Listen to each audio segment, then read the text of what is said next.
April 1998. The setting, Sharjah. A cricketing oasis carved out of the Arabian desert, a passionate home for South Asian fans. The desert air was still deceptively calm, but inside the stadium, a storm was brewing, ready to roar like never before. At the heart of this storm stood one man, shouldering the hopes of 1 billion people. He was already a phenomenon, but what was about to unfold would elevate him from superstar to a living legend. He was standing against the full might of Australia, ready to play not one, but two of the greatest innings in cricket history. His name, Sachin Tendulkar. And this is the story of the Desert Storm. To understand the legend, you must understand the stakes. The Coca-Cola Cup was a high-pressure triangular series between India, Australia and New Zealand. India was struggling, having already lost to this Australian side. Now in the final league match, their chances of reaching the final were hanging by the thinnest of threads. They needed a miracle against the world's best.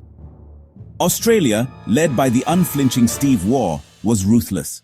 They weren't just opponents, they were conquerors, masters of psychological warfare. Their bowling attack was legendary, a fearsome arsenal designed to crush spirits. McGrath, with his relentless accuracy. Warne, the magician of spin. Fleming, the fiery pacer. A bowling attack that gave batsmen nightmares. For years, the Indian cricket team carried an unwelcome label. Home track bullies. A team dominant at home but faltering abroad. Critics were relentless, claiming India couldn't handle raw pace or fight fire with fire against the world's best. This painful narrative followed them everywhere. But this was Sharjah, a cauldron of heat and passion, a neutral ground that felt like home for legions of Indian fans. Here, something unforgettable was about to unfold. On April 22, 1998, India faced the titans of world cricket, Steve Waugh's Australia, armed with legends like Shane Warne and Glenn McGrath. They set a formidable target of 285. In that era, against that attack, it was a mountain.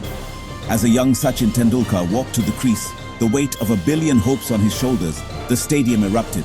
He was their champion, their answer to the Australian juggernaut. Little did they know they were about to witness history. And then, as if scripted by the heavens, nature intervened. A ferocious sandstorm swept across the ground, halting play in a swirl of dust. When it settled, the equation had changed. The target to win was 276 in 46 overs, but more importantly, a new goal emerged. India needed 237 to qualify for the final. The chase was now for survival. When play resumed, the storm outside seemed to have found a new home. It had entered Sachin. The pause hadn't broken his focus, it had forged it into something fiercer. There was fire in his eyes, a promise of the whirlwind to come. He took on McGrath, hooking, pulling, driving. He danced down to Warne, smashing him over mid-wicket. The ball didn't just travel, it screamed off the bat. Every shot was a statement. This wasn't just batting, this was defiance, and as wickets fell around him, Sachin carried the fight, 143 runs, against the best bowling attack in the world, single-handedly taking India into the final. India lost the match that night, but they had won their place in the final, and Sachin had already won something bigger, the fear of the Australians.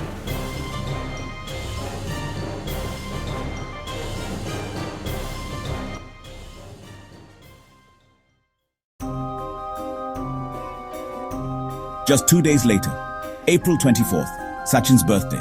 India versus Australia again, this time for the trophy. And once again, Sachin walked out like a warrior. McGrath tried to bounce him out. Warne came on, hoping for redemption, but Sachin destroyed them all. Sixes over long on, cuts past point, flicks through mid-wicket, every stroke was pure dominance. 134 runs, a chase mastered, a final won. And on his 25th birthday, Sachin had gifted India one of its greatest victories. Years later, Shane Warne, the undisputed king of spin, would admit that the 1998 series in Sharjah gave him sleepless nights. He was at the absolute peak of his powers, a magician who could make a cricket ball talk. But in the searing desert heat, he met his match. Because Sachin didn't just hit him, he systematically dismantled his art.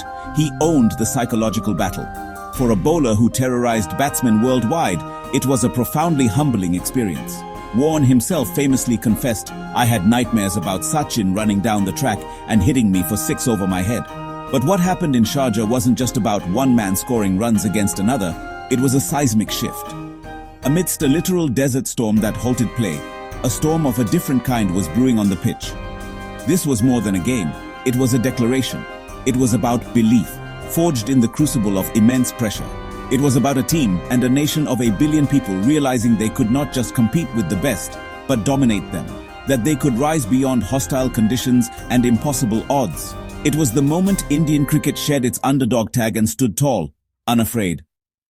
The Desert Storm innings didn't just win a tournament. It made Sachin Tendulkar immortal. It cemented his place in the pantheon of cricketing gods, not just as India's finest but as the undisputed best in the world. He was no longer just a player. He was a phenomenon. For an entire generation of Indians who gathered around their television sets, it was a defining where were you when moment.